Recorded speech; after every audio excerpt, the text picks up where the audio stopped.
بسم اللہ الرحمن الرحیم۔ شروع اللہ کے نام سے جو بڑا مہربان نہایت رحم کرنے والا ہے۔ پیارے بچوں، السلام علیکم۔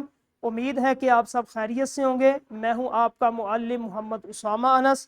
بچوں، آج کا ہمارا بی لفٹ ہے 44واں، جس کا تسلسل یقیناً آپ نے کر لیا ہے۔ اور آج کا ہمارا کام حاصل تعلم جو ہے وہ ہے محاورات کی مدد سے سادہ اور مرکب جملے بنا سکے۔ ٹھیک ہے، تو چلتے ہیں اپنے سبق کی طرف۔ دیکھتے ہیں کہ مفرد اور مرکب جملہ کسے کہتے ہیں، سادہ جملہ کسے کہتے ہیں، جملہ کیوں ضروری ہے۔ سب سے پہلا سوال پیدا ہوتا ہے کہ جملہ کیوں ضروری ہے۔ ٹھیک ہے، جملہ الفاظ کی وہ مربوط اور بامعنی ترتیب ہے جو کسی مکمل خیال کو بیان کریں۔ ہم اپنے خیالات، احساسات اور جذبات کو دوسروں تک درست انداز میں پہنچانے کے لیے جملوں کا سہارا لیتے۔ جملے اس وجہ سے ضروری ہے تاکہ ہم اپنے خیالات کو، جو ہم نے سوچا ہوتا ہے، اپنے جذبات کو دوسروں تک اچھے انداز میں، درست انداز میں پہنچا سکے۔ ٹھیک ہے، تو خیالات کے اظہار کے دو بنیادی طریقے۔ خیالات کسے کہتے ہیں؟ خیالات جو ہم سوچتے ہیں، اپنی سوچ کو دوسروں تک پہنچانے کے دو ہی طریقے، وہ کون کون سے ہیں؟ ان کو دو حصوں میں تقسیم کیا گیا، ایک ہے مفرد، ایک ہے مرکب جملہ۔ مفرد جملے کو سادہ جملہ بھی کہتے ہیں، اور اس کے بعد مرکب جملہ۔ اب ہم دیکھیں گے کہ مفرد اور سادہ جملہ کسے کہتے ہیں اور مرکب جملہ۔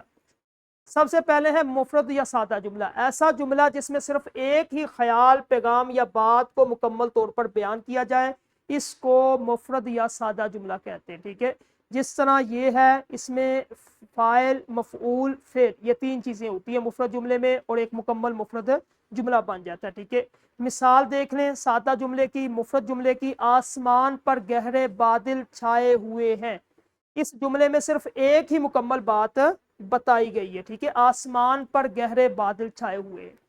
جب خیالات ایک سے زیادہ ہو، بعض اوقات ہمارا پیغام لمبا ہوتا ہے، ٹھیک ہے، طویل ہوتا ہے، خیالات زیادہ ہوتے ہیں، تو ہم ایک سے زیادہ خیالات کو ایک ساتھ بیان کرنا ہوتا ہے، تو ایسی صورت میں اکیلا مفرد جملہ کافی نہیں ہوتا، ہمیں ان خیالات کے درمیان ایک پل تعمیر کرنے کی ضرورت ہوتی ہے۔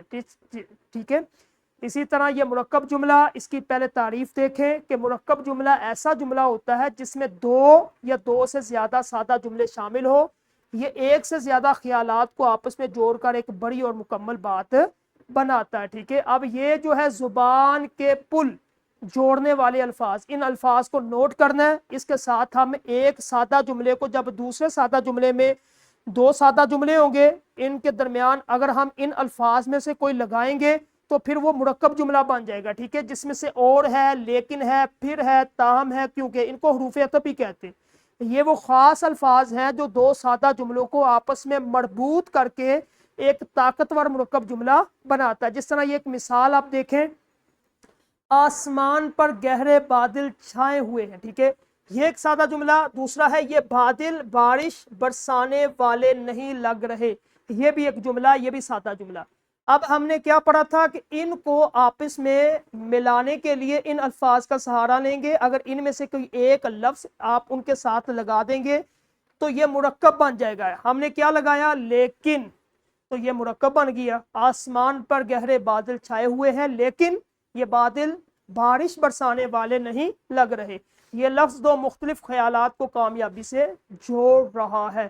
اس کے بعد مفرد کو مرکب میں کس طرح بدلنا ہے آپ نے، یہ دیکھیں۔ دونوں کو سب سے پہلے دو سادہ اور متعلقہ جملوں کا انتخاب کریں، آپ دو سادہ جملے لیں، اس کے بعد ان کے درمیان آپ اور لیکن حروف عطف لگا دیں، اور پھر ان دونوں کو ملا کر ایک مرکب جملہ بن جائے گا۔ ٹھیک ہے، جس طرح یہ ہے، ہم نے تیز دوڑ لگائی، ہم ٹرین نہ پکڑ سکے۔ اب اس کو اگر ہم مرکب بنائیں گے، ہم نے تیز دوڑ لگائی لیکن ہم ٹرین نہ پکڑ سکے، لیکن لگا دیا، حروف عطف لگا دیا، تو یہ ہمارے پاس ایک مرکب جملہ بن گیا۔ ٹھیک ہے، اسی طرح آپ نے یہ مکمل کرنا ہے۔ تیسرا ہے کہ محاورات کی مدد سے، محاورات کی مدد سے ہم نے اس کو لے کے چلنا تھا۔ ٹھیک ہے، محاورہ کسے کہتے ہیں؟ دو یا دو سے زیادہ الفاظ کا ایسا مجموعہ جو اپنے لغوی ہوتا ہے بچوں، حقیقی معنی کی بجائے مجازی اور علامتی معنوں میں استعمال ہوتا ہے، یہ اہل زبان کی بول چال کا حصہ ہوتا ہے۔ جس طرح یہ دو چیزیں آپ کے سامنے، ایک میں لغوی معنی حقیقی، یہ دیکھیں